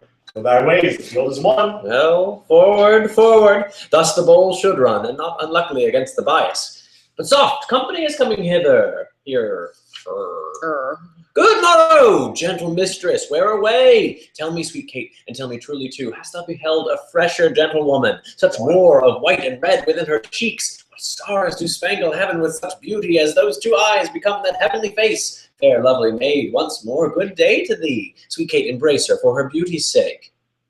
He will make the man mad to make woman of him. Young budding virgin, fair and fresh and sweet, whither way? Where is thy abode? Happy the parents of so fair a child. Happier the man whom favorable stars allots thee for his lovely bedfellow. Now, Kate, I hope thou art not mad. This is a man, old, wrinkled, faded, withered, and not a maiden, as thou sayest he is. Pardon, old father, my mistaking eyes that have been so bedazzled with the sun that everything I took on seemeth green. Now I perceive thou art a reverend father. Pardon, I pray thee, for my mad mistaking. Do, good old grandsire, and we'll all make known which way thou travellest. If along with us, we will be joyful of thy company. Fair sir, even my merry mistress, that with your strange encounter much amazed me. My name is called Vincentio. I dwell in Pisa, and bound I am to Padua, there to visit a son of mine, which long I have not seen. What is his name? Vincentio, gentle sir. Happily met, the happier for thy son. And now by law, as well as reverend age, I may entitle thee my loving father, the sister to my wife, this gentlewoman, thy son, by this hath married. Wonder not, nor be not grieved. She is of good esteem, her dowry wealthy, and of worthy birth, besides so qualified as may beseem the spouse of any noble gentleman. Let me embrace with old Vincentio, and wander we to see thy honest son, who will of thy arrival be full joyous. But is this true? Or is it else your pleasure, like pleasant travelers, to break a jest upon the companies you overtake? I do assure thee, father, so it is. Come, go along and see the truth hereof, for our first merriment hath made thee jealous. Well, Petruchio, this hath put me in heart. Out to my widow, and if she be forward, then thou hast taught Hortensio to be untoward. Act 5! Yay! Act 5! Someone. Softly and swiftly, sir, for the priest is ready. Oh, I fly, Devloping, but they may chance to need thee at home, therefore leave us. Nay, Faith, I'll see the church at your back, and then come to my master's as soon as I can. Marvel Cambio comes on all this while. Sir, here's the door. This is Lucentio's house. My father bears more towards the marketplace. Thither must I, and I must leave you, sir.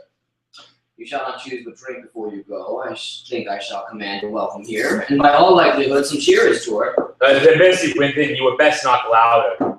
What's he that knocks as he would bear down the gate? Signor Lucentio within, sir. He's within, but not to be spoken withal. What if a man brings him £100 or two to make him merry withal? Keep your £100 to yourself. You shall need none so long as I live. Nay, I told you your son was well beloved in Padua. Do you hear, sir? To leave frivolous circumstances, I pray you tell Signor Lucentio that his father is come from Pisa and is here at the door to speak with him.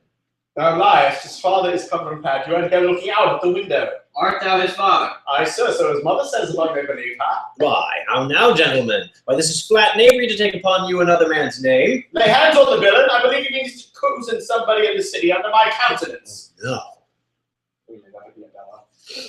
I've seen them in the church together. God send him good shipping. But who is here? Mine old master Lucentio. Now we are undone and brought to nothing. Come hither, crackhead. I'm friend of you, sir. Come hither, you rogue. What, have you forgotten me? Forgot you? No, sir. I could not forget you, for I never saw you before in all my life. Why, you notorious villain, didst thou never see thy master's father Lucentio? What, my old worshipful old master? Yes, marry, sir. See where he looks out of the window. Is it so indeed? Help, help, help! Here's a madman who will murder me. Help, son. Help, Signor Baptista. Prithee, Kate, let's stand aside and see the end of this controversy. Sir, what are you offering to me for my service? What am I, sir? Nay, what are you, sir? Oh, immortal gods, oh, fine villain, a silken doublet, a velvet horse, a scarlet cloak, and a Copperton hat. Oh, I am undone, while I play the good husband at home, and my son and my servants spend all the university. Well, now, sir, what's the matter? What is this man? What is the man, lunatic? I say, you seem a sober ancient gentleman by your habit, but you weren't sure you were a madman. Why, sir, what sense if I went pearl and gold? I thank my good father I'm able to maintain it. Thy father. Oh, villain, he is a sailmaker in Dunmore. You mistake, sir, you mistake, sir, the brave. What do you think his name? Oh, shit. His name, as if I knew not his name. I have brought him up ever since he was 3 years old. His name is Tranio. Away, away, mad ass. His name is Lucentio, and he is mine only son, and heir to the land of me, Signor Vicentio. Lucentio. Oh, he hath murdered his master. Lay hold on him, I charge you in the Duke's name. Oh, my son, tell me, thou villain. Where is my son, Lucentio? Go for the opposite. Carry this magnate to the jail. Brother Baptista, I charge you, see, he forthcoming. Carry me to the gallows. Yes, the opposite. He shall not go to prison. Talk not, Signor Gremio, I say he shall go to prison. I take heed, Signor Baptista, lest you be coney catching his business. I dare swear this is the right Vicentio. Swear if thou darest. Nay, I dare not swear it. Didn't have this to say, I am not Lucentio. Yes, I do know that thou be Signor Lucentio. Away with the daughter, go to the gallows with him. Thus jail with him, my bad. I like Thus, that. thus strange. Oh, you spoiled me on the readers tonight for swearing else we're all undone. Pardon, sweet father. Listen, my sweet son. Pardon, dear father. How hast thou offended? Where's Lucentio? Here, Lucentio, right son to the right Vicentio. That have by marriage made thy daughter mine, while counterfeit supposes live thine eye. Here's packing with a witness to deceive us all. Iago. Where is that damned villain Tranio that faced and braved me in this matter so? I tell me, is not this my cameo? Cameo is changed into Lucentio. Love wrought these miracles. Oh. Bianca's love made me exchange my state with Tranio. Well, he did bear my countenance in the town, and happily I have arrived at the last, unto the wished haven of my bliss. What Tranio did, myself enforced him to. Then pardon him, sweet father, for my sake. I'll slit the villain's nose that would have sent me to the jail. Do you hear, sir? Have you married my daughter without asking my goodwill? Fear not, Baptista, we will content you. Go to, but I will in to be revenged for this villainy. And I to sound the depth of this knavery. Look not pale, Bianca. Thy father will not frown. My cake is dull. We're all in among the rest at a hope rob of my share of the feast and the pickles. Husband, let's follow and see the end of this ado. First, kiss me, Kate, and we will. What? In the midst of the street? What, are they ashamed of me? No, sir, God forbid, but ashamed to kiss. Why, then let's home again. Come, sirrah, let's away. Nay, I will give thee a kiss. Now pray thee, love, say. It's not this well. Come, my sweet Kate, better once than never, for never's too late. At last, the long our jarring notes agree, and time it is when reaching war is done. To smile escapes and perils overblown. My fair Bianca, bid my father welcome, while I with self-same kindness welcome thine. Brother Patricio, sister Caterina, and thou Hortensio, with thy loving widow. Feast with the best, and welcome to my house. My banquet is to close our stomachs up after our great good cheer. Pray you, sit down, for now we sit to chat as well as eat. Nothing but sit and eat and eat. That who affords this kindness, son Patricio. That affords nothing but what is kind. For both our sakes, I would that word were true. Now, for my life, Hortensio fears his widow. They never trust me if I did fear. You're very sensible, and you miss my sense. I mean, Hortensio is afeard of you. Here, this kitty think the world turns around. Roundly replied. Mistress, how you mean that? Thus I conceived by him. Conceived by me? How likes Hortensio that? My widow says, thus she conceives her tale. Very well mended. Kiss him for that, good widow. He that is giddy thinks the world turns round. I pray you tell me what you meant by that. Your husband, being troubled with a shrew, measured my husband's sorrow by his woe, and now you know my meaning. A very mean meaning. Right, I mean you. And I mean indeed respecting you. To her, Kate. To her, widow. 100 marks, my Kate, just put her down. That's my office. Spoke like an officer. Hatootie, lad. Hey. I like screaming at these quick-witted folks. Believe me, sir, they butt together well. Head and butt, and hasty-witted body. Would say your head and butt were head and born? That's bien. Hey, Mistress Bride, how's that wickedness? I'm sorry. No, go for it. Oh, I have enough right in me, therefore I'll sing again. Nay, that you shall not, since you have begun. Have at you for a bitter jest or two. Am I your bird? I need to shift my bush, and then pursue me as you draw your bow. You are welcome all. She hath prevented me. Here, Signor Tranio, this bird you aimed at, though you hit her not, therefore a health to all that shot and missed. Thus, Lucentio slipped me like a greyhound, which runs himself and catches for his master. Good swift simile, but something currish. 'Tis well said, you hunted for yourself. This of your deer, and thus all you was bay. Oh, Patricio, Tranio hits you now. I thank thee for that, good Tranio. Confess, hath he not hit you It here? has a little galled me, I confess, and as the jest did glance away from me, 'tis 10 to 1 it maimed you two outright. Now, in good sadness, son Patricio, I think thou hast the veriest true of all. Well, I say no. And therefore, for assurance, let's each one send unto his wife, and he whose wife is most obedient to come at first when he hath sent for her, shall win the wager, which we shall here propose. Content. What's the wager? 20 crowns. 20 crowns. I'll venture so much on my hawk or hound, 20 times so much upon my wife. 100 then. Content. A match, 'tis done. Who shall begin? That will I. Go, Bianca, bid your mistress come to me. I go. Son, I'll be your half. Bianca comes. I'll have no hands. I'll bear it all myself. How now? What news? Sir, my mistress sent me word that she is busy and she cannot come. How? She's busy and she cannot come? Ah, you're a kind one too. Is that an answer? No, you want to keep talking. Aye, the kind one too. Pray God so your wife sent you not a worse. I hope better. Sir, I'll be Dello. Go and entreat my wife. Come to me forthwith. Oh, entreat her. Nay, that she must needs come. I'm afraid, sir, do what you can. Yours will not be entreated. Now, boy, where's my wife? She says you have some goodly jest in hand. She will not come. She bids you come to her. Worse and worse, Oh. she will not come. Oh, vile, intolerable, not to be endured. Sir Grumio, go you to your mistress. Say I command her come to me. I know her answer. What? She will not. The foul of fortune mine, and there an end.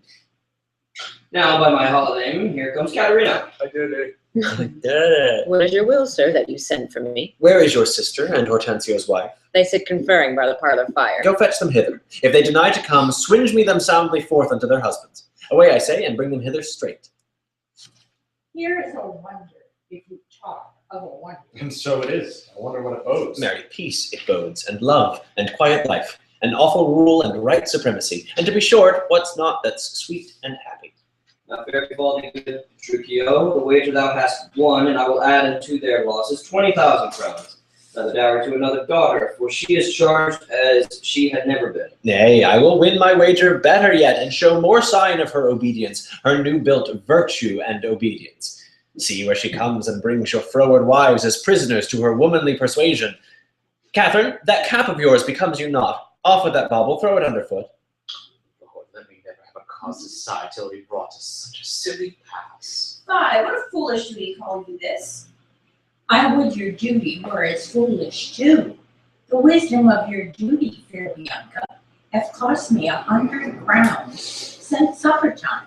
The more fool you for laying on my duty. Catherine, I charge thee, tell these headstrong women what duty they do owe their lords and husbands. Come, you're mocking. We will have no telling. Come on, I say, and first begin with her. She shall not. I say she shall. First begin with her. Fie, unknit that threatening, unkind brow, and dart not scornful glances from these eyes to wound thy lord, thy king, thy governor. It blots thy beauty as frosts do bite the meads, confounds thy fame as whirlwinds shake fair buds, and in no sense is meet or amiable. A woman moved is like a fountain troubled, muddy, ill-seeming, thick, bereft of beauty, and while it is so, none so dry or thirsty will deign to sip it or touch one drop of it. Thy husband is thy lord, thy life, thy keeper, thy head, thy sovereign, one that cares for thee, and for thy maintenance commits his body to painful labor, both by sea and land, to watch the night that storms, the day in cold, whilst thou list warm at home, secure and safe, and craves no other tribute at thy hands but love, fair looks, and true obedience. Too little payment for so great a debt. Such duty as the subject owes the prince, even such a woman oweth to her husband. And when she is froward, peevish, sullen, sour, and not obedient to his honest will, what is she but a foul, contending rebel and a graceless traitor to her loving lord? I am ashamed that women are so simple to offer war where they should kneel for peace, or seek for rule, supremacy, and sway, when they are bound to serve, love, and obey. Why our bodies are soft and weak and smooth, and unapt to toil and trouble in the world, but that our soft conditions and our hearts should well agree with our external parts. Come, you froward and unable worms. My mind hath been as big as one of yours, my heart as great, my reason haply more, to bandy for word and frown. But now I see our lances are but straws, our strength as weak, our weakness past compare, that seeming to be most which we indeed least are. Then veil your stomachs, for it is no boot, and place your hands below your husband's foot. In token of which duty, if you please, my hand is ready, may it do him ease. Why, there's a wench. Come on and kiss me, Kate. Well, go thy ways, old lad, for thou shalt have. 'Tis a good hearing when children are toward. What a harsh hearing when women are forward. Come, Kate, we'll to bed. We three are married, though you two are sped. 'Twas I won the wager, though you hit the white, and being a winner, God give you good night. Now go thy ways. Thou hast tamed a cursed shrew. It's a wonder, by your leave, she will be tamed so. Woo! Time to put down. 1:56. 6:51. Yes. I mean, it's 51. Great job, guys. Yay! We